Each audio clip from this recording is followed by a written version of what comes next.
two, one. Welcome to episode number 11 of Tapped In with Tony. My guest for today is the founder of Sky High Sportz, Lamar Sykes. Lamar, thank you for joining us. Hey, man, thank you for having me. Not a problem. Seen your work throughout the past couple of years with Sky High, and you've done quite a bit. I want you to tell me how did Sky High Sportz get its start? What's the origin story behind it? Ooh. Sky High Sportz has an interesting origin story. I actually I've been doing photography for 10 years now. And with COVID, I was stuck in the house just like all of us for a couple years, and I wanted to get back outside. And I wanted to, one of the first things that I thought about doing was just like getting outside and doing some photography again. And so I thought about doing shooting some football. And so I had reached out to my alma mater, Cheney. I reached out to my wife's alma mater, Bedford, and said, hey, like, can I come out and shoot? And I asked them, can I come out and shoot? I'll give them the pictures. Like, that's all I wanted to do because I just wanted to be outside. And so they both said yes. I actually got pretty good at the sports photography pretty quick. And it just kind of took off from there. So, like, by the end of the football season 2021, I had got connected with Mahoning Valley Sports. Those guys down there, Charles Marsh and his team. I did a couple games for them. In the meantime, I was also trying to get into Max Preps. Got picked up by Max Preps to be able to shoot for them. And a few weeks later, so this all happened really fast. But by it was actually the NEO Youth Elite Christmas Classic, so the high school basketball invitational, when I met you. So that day I met you. I met Chris, the creator, who was Courtside Chris at the time. I met Chase. What was Chase's? Chase Avant, I believe. Yeah, Chase Avant, but his Instagram. I think it's Chase Avant Photography. Yeah, now it is, but it wasn't. GC Snaps is what it was back then. And that was like the pivotal turning point for me because I met you. I was like, man, this dude is super knowledgeable about the game. I'm just out there to take pictures. I'm actually not paying attention to the game. I'm just trying to get good shots. Met Chris and just connecting with you all within a couple weeks. Like, Chase is giving me some advice on how to when you post it this way, or try this or try that. And I started trying some different things and started picking up engagement with the kids on the platform. And by at that time, I probably had 200 followers on the page or something like that. By mid-January, I had 500. And, within a year, truthfully, it was a little over a year at this point, I'm pushing 7,000 followers. And a lot of that was, I give credit to Chase, you, Chris, just guiding the old man, in this space, but now just trying to, not just do pictures, but be telling stories of Northeast Ohio sports to young people, some of the history, things of that nature. So it's evolved really quick, but it started just with me wanting to take pictures, get outside. That's amazing. That's also one of my favorite parts of being a creator as well, just telling people stories and giving them a platform. This is stuff that they're going to remember the rest of their lives, even when they have families and their kids have kids and so on and so forth. Yes, sir. Yes, sir. And what's been your favorite place to do photos for a game? And talk to me about the Columbus Play-by-Play Classic this past year. Yeah. So my favorite place to shoot. Goodness, that's a good question. For basketball, I really like shooting at Cleveland Heights. They do a lot. The team has been good the last couple of years, but a couple of the big invitationals that they have up here, they're hosted at Cleveland Heights, and they got good lighting. So of course with photography, the better the lighting, the better the photos. So I love shooting at Cleveland Heights for hoops.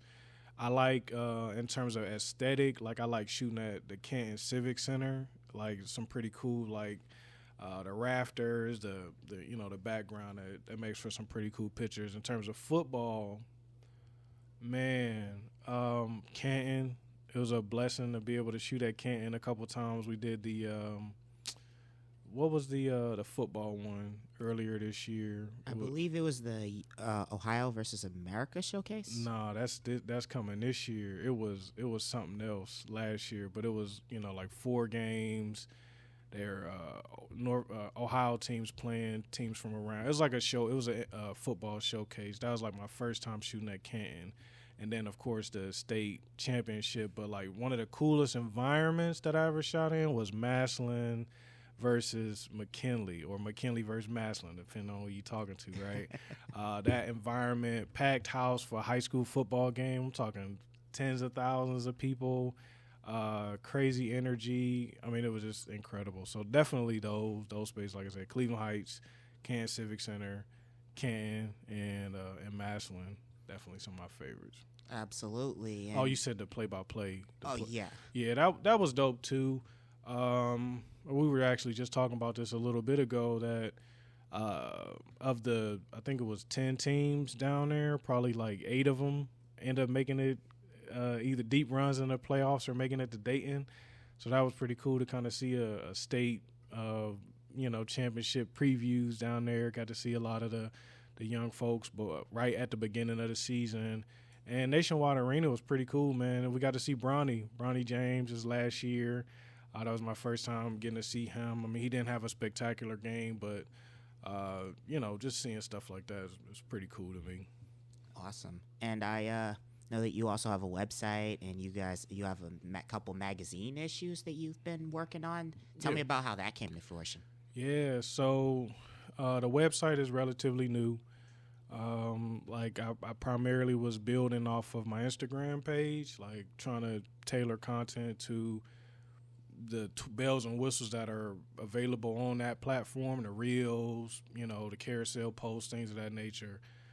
But as I try to evolve my content, like sometimes you can't fit it into, the tools that Instagram has. And so I branched out. There's some YouTube stuff. There's some podcast stuff. There's, it's in a lot of different places. So getting a website was able to bring it all together in like, a hub, or at least where you can get to it all pretty easily. But the magazine, when I first got my logo, my Sky High Sportz logo, which was after my page started to blow up, like, because I'll give the origin story of my logo in a little bit, but I got the logo and it looked so amazing, and I thought about Sports Illustrated, ESPN magazine, like the way they had their logos on there, and then just kind of dropping some cool images on there. And so, like, I had a couple cool images that I had taken, and I threw them on the magazine, like I made a mock magazine cover. And I was like, oh, this is pretty cool. But, of course, at that time, I was just kind of trying to make some cool visual content. And maybe the first 7 or 8 that I did, that was just what they were. It was just a cool, something that happened. Instead of just posting a picture, I posted it and maybe put a little bit of razzle-dazzle on it for like a little story. I'll write something in a post that gave some context to the image. But then I think the first time I actually did an issue with like multiple pages was the Lake Erie League Track Championship last year. And, I had stats, I had data, I was able to put something more comprehensive together. And from that was actually the first full issue. And now it's evolved now. We'll be in issue number 20 that'll be coming out this week. And now we got feature stories. We got, playoff recaps. We got a whole lot of different stuff in there. And it's not just, it's evolved a lot from the first renditions that you'll see of it out there. So, yeah. It's amazing. 20 issues of the Sky High Sportz digital magazine. It's really good. I highly recommend it to my audience out there. And you also have a series that you had did some work on called Behind the Clout or Beyond the Clout. Yes, sir. I believe. Tell me about how that came to fruition. Yeah, so the Beyond the Clout series is something that I worked on with Chris Walker, or some of you might know him as, Fun Game Sports. I call him Fun Game. But that's my guy. And, like I said, as I evolved in the space, try to evolve my platform, I started to try to incorporate a little bit more of me into the space. Like, I'm an older guy. I'm not a kid. You know, like, sometimes people, like, we're used to seeing content on social media from, like, younger folks. I'm 36 years old. And, you know, in my professional life, I do a lot of professional development, leadership development, training, things of that nature. And I wanted to give more to the space than just pictures or what the kids would call flicks. You know, you go to the game, they see you, and next thing you know, you're getting DMs like, yo, you got flicks of me, bro? Like that crazy. And it was like, okay. Once I started to see, like, the kids were playing the game and lose by 30 points and it'll still be in my DM asking for flicks. I'm like, man, like, what's happening here? Like, I feel like the kids are just, in some ways, sort of just clout chasing. And so that's where the title came from. It was like, Beyond the Clout. Like, what else can I get or should I be getting from this experience as a high school scholar athlete, right? How can I leverage it to propel me forward? Because unfortunately, most of them are not going to go on and play collegiate or professional sports. But there's so many life lessons and things of that nature that you can pick up from that. And so Chris and I wanted to create some content, do some interviews with some people that can give these young folks some additional insights to athletic world and beyond that can help them beyond just like I said, asking for flicks. So the first one we did with TJ Petros, NEO Spotlight. He dropped a lot of gems on recruiting, that whole process. And the second episode we did with Coach Chet Mason over at Brush. He's an incredible man, you know, well-connected, and he just gave some gems and stuff around, you know, building off of what TJ actually talked about. And then we had the honor of interviewing Coach Ted Ginn Sr. actually the week before they went on to win the state championship. And that's just a wise, incredible man. And so just to, like I said, from where I started out, just sitting on the sideline, sitting on the baseline, trying to get some cool pictures, to within a year actually building out useful information creatively to help these kids, and then getting to sit down with a legend like Coach Ted Ginn Sr. It's been an incredible ride. So that's where that came from, Beyond the Clout. Trying to move beyond the flicks, you know, help the kids out with a little bit more. So it's a wild world out there that, you know, they got to engage with. So as much as I can give them, plant seeds, whatever, like that's what I'm trying to do.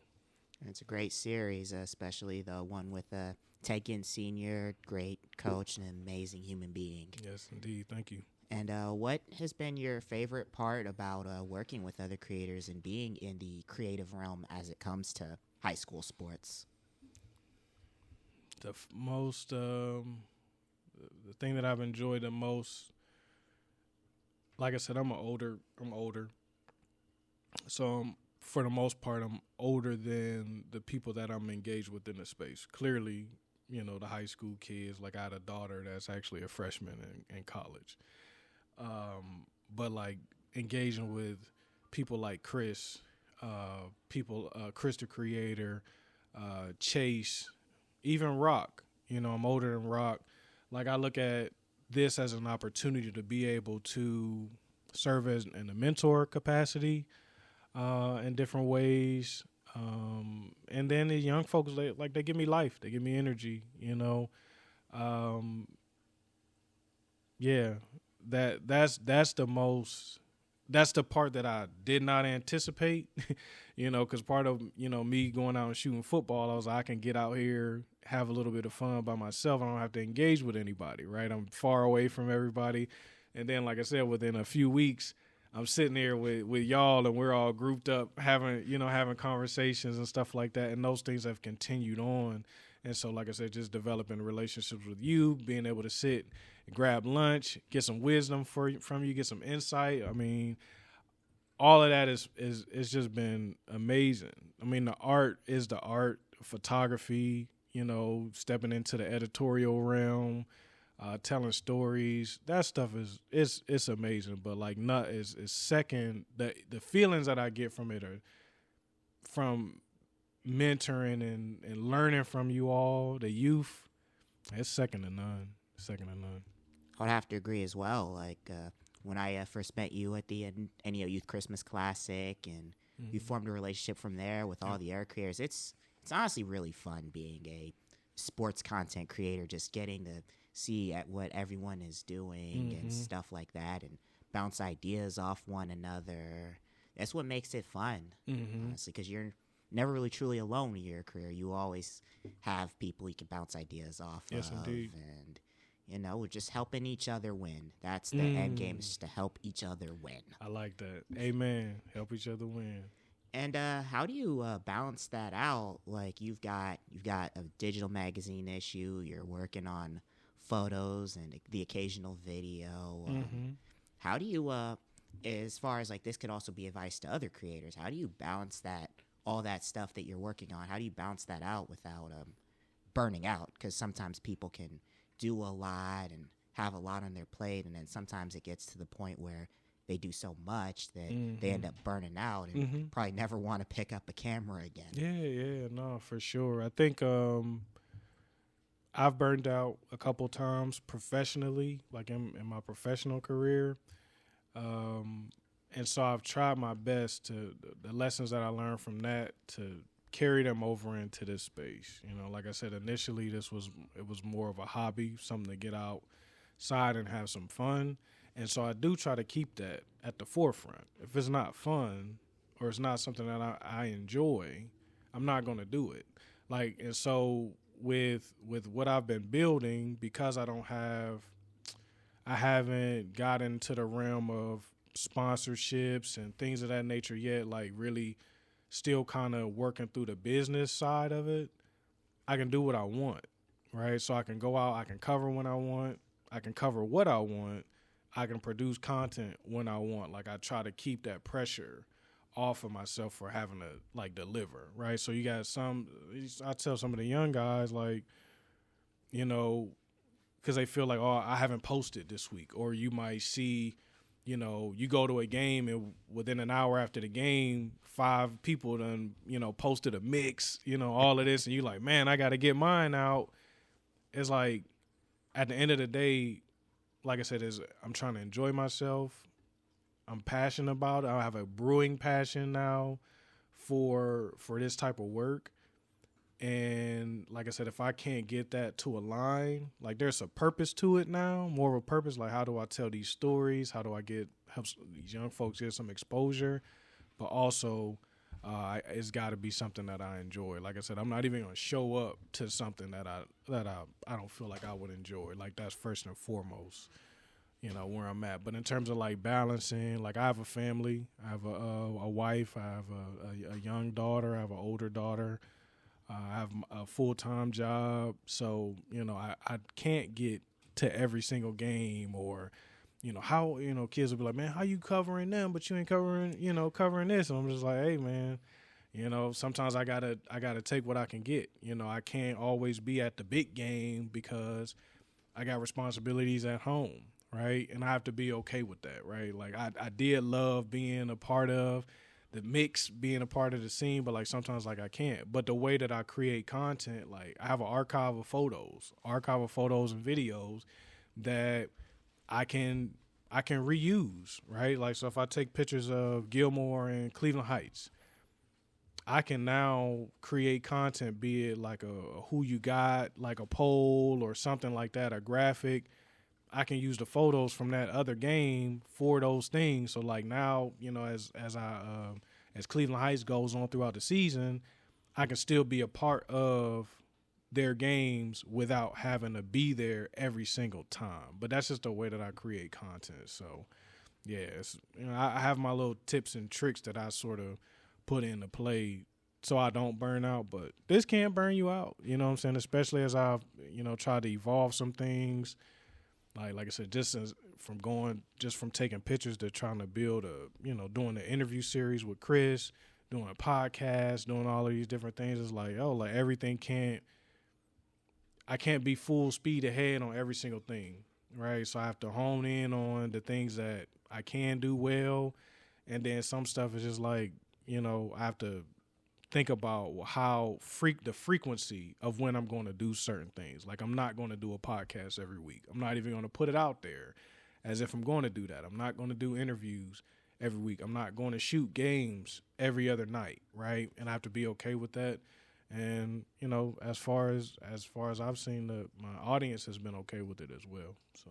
Oh yeah, and you've built up an impressive array that, you know, even if you were to take 2-3 weeks off, you still got that content there, and you can just plug in some of those photos, part of the story. That works. It's interesting because like sometimes, like say the playoffs started, I'm able to like say I create like 10 polls for the games.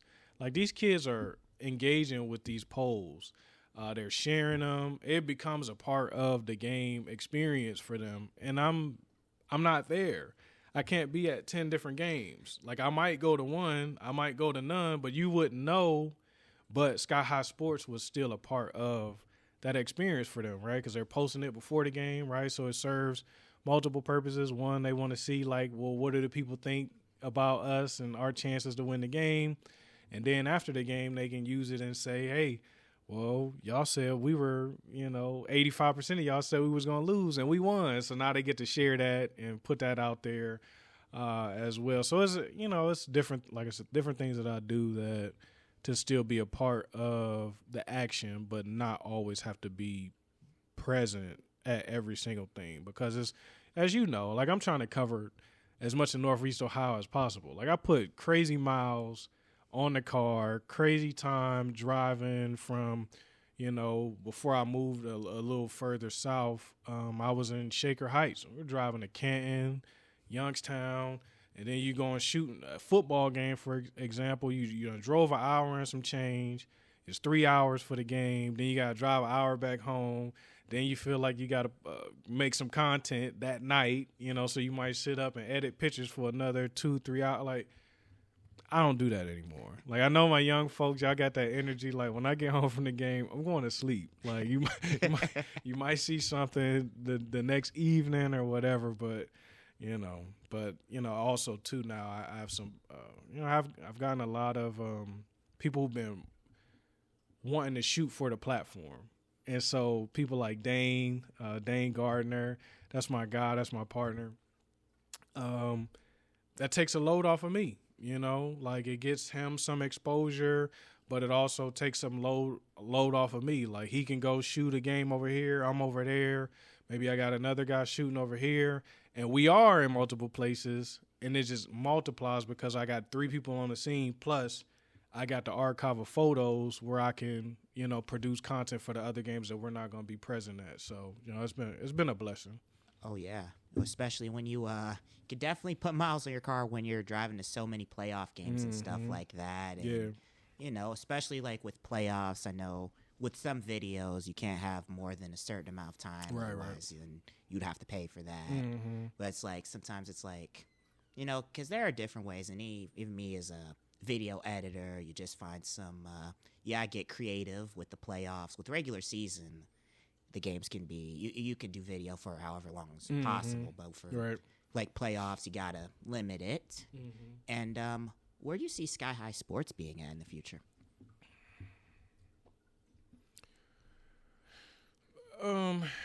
Sky High Sportz, I think, as I work through some things, like I said, on the business side, and being able to bring some other people on board in terms of like, more shooters, photographers, videographers, more writers, hopefully get some revenue flowing in to be able to, compensate those people for their work.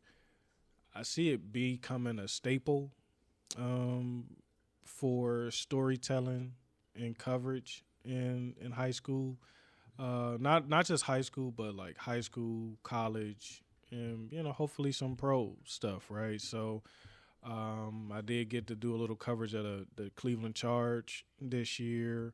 I had the opportunity to cover Youngstown State University football, some John Carroll football, and got credentialed as well to cover USFL football up here starting in April, so spring football. So, but like I said, like not Youngstown. I say Youngstown. That's where I'm from. But Northeast Ohio in general has an incredibly rich sports history. Whether we talking long way back, or we talking recent history, or even these young folks that are in it today.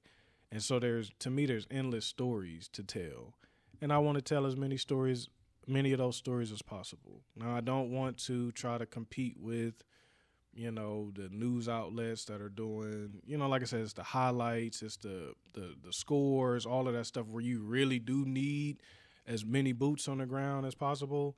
I don't know if I'll ever get there or if the platform will ever get there, but I do want to be a staple of, like, they tell great stories with Sky High Sportz, be it through their social media, through their interviews, through their podcast, through their magazine, etc. All the different mediums of potential storytelling. I'm going to be able to maximize all of those. Yeah, so it's really awesome. It's just one of the more important things is just run your own race. Yeah, people will do. I know that people do get trapped in the whole comparison thing. Like, oh, this person's got this amount of followers. This person has this many views on their reels. The most important thing is just run your race, and the results will follow. Yes, indeed. That's wise. That's very wise wisdom. Run your own race, because, like you said, I mean,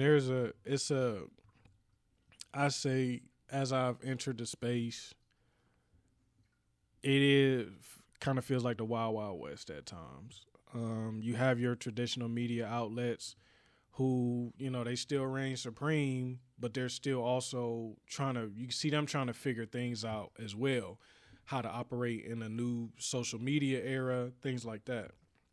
And then you got some of the young folks that just picked up the camera. They see the mixes. They maybe see, like, oh, well, this person might be making a little bit of money because they're doing this, so they want to come in.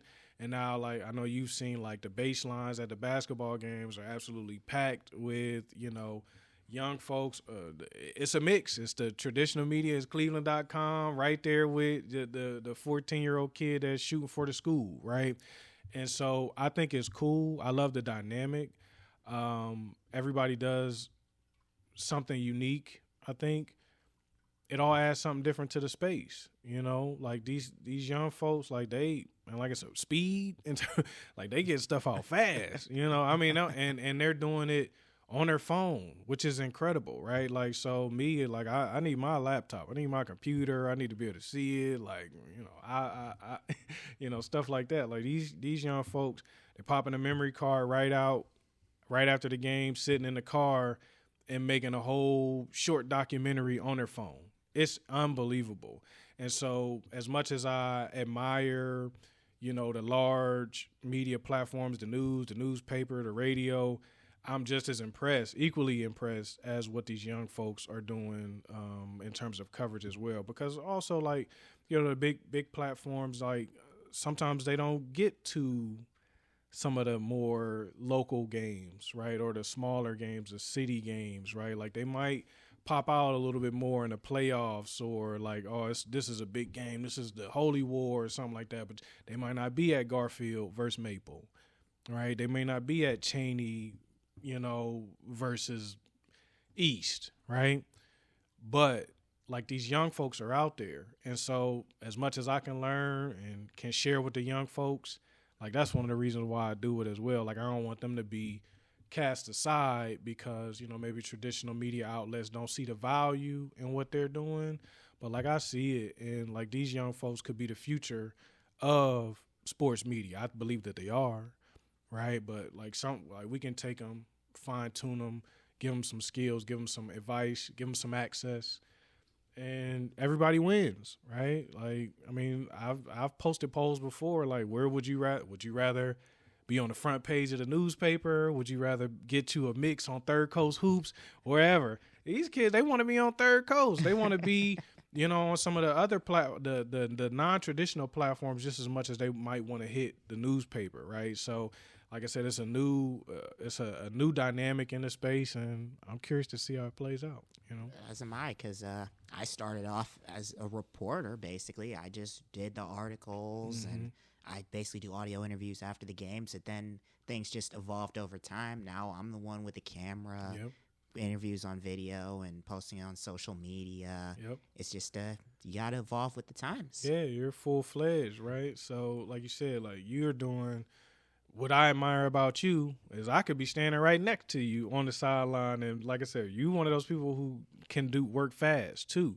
So you're gonna have your interviews, you're gonna have your highlights, and you're gonna write an article, and then you're gonna do a podcast with the coach or something after the game as well. And it's just like you're doing the work of what perhaps a whole team, a production team, will be doing, and you're able to do it by yourself. Part of it is because of the advances in technology, the accessibility of some of the technology, the new features of social media platforms. But like, it's quality. It's quality. Every time I see something come from Tony, I know it's quality, you know? So yeah, like, not to say you don't need the big platforms. Like you said, you've been there. This fits you right now. This fits your audience's needs right now. Like, I can reach them in different ways, be it Twitter, YouTube, Instagram, Keon Sports website with your articles, Spotify with the podcast. Like, you're going to be global here soon. So I'm proud to see the evolution as well, you know, and you. Appreciate it.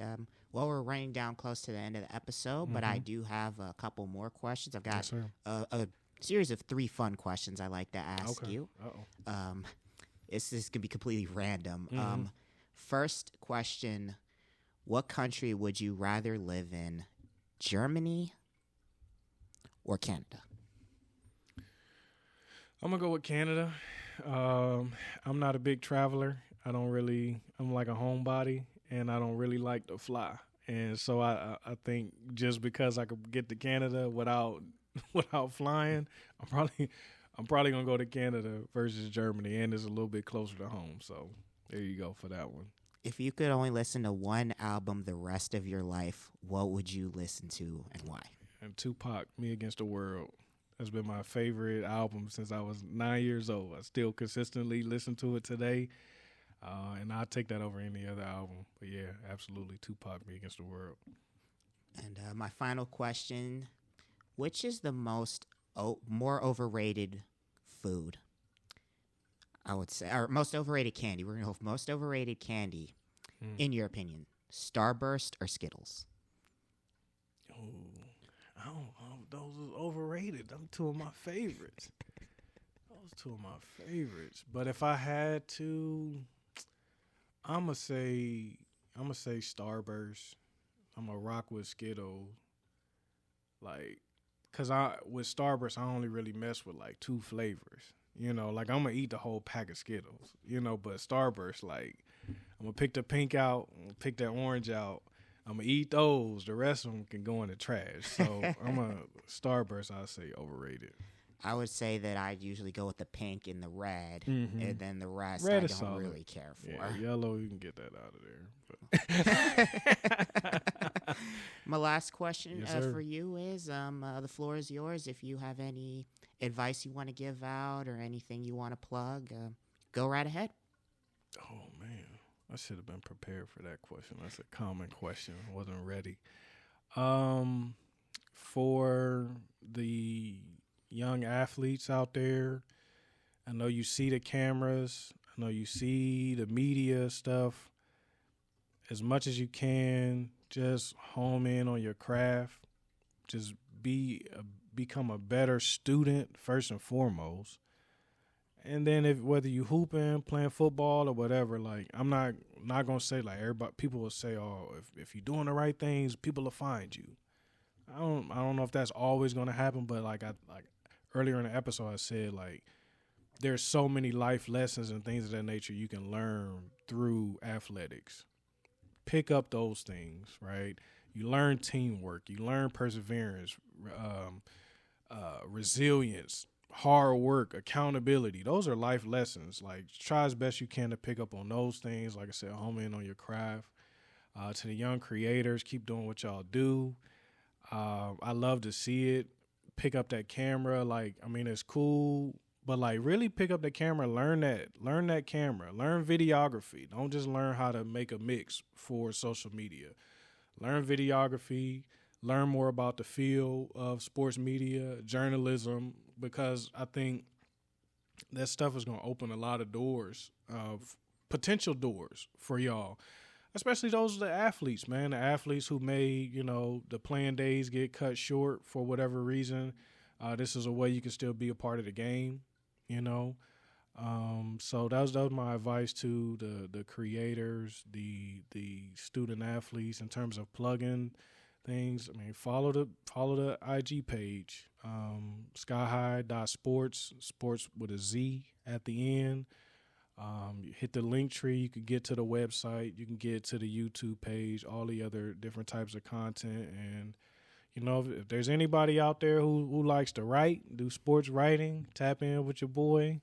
We need some of that right now as we try to expand. And, next, I just want to thank you, Tony. Man, it's been a pleasure getting to know you, working alongside of you past year or so. And, I think you're going to be one of the GOATs one day. I already look at you like you're on my Mount Rushmore, but I think you're going to be on everybody's Mount Rushmore soon. So thank you for the opportunity. No problem, Lamar. Thank you for coming out and doing the interview. And as always, don't forget to download the podcast. It's on Spotify and other streaming services.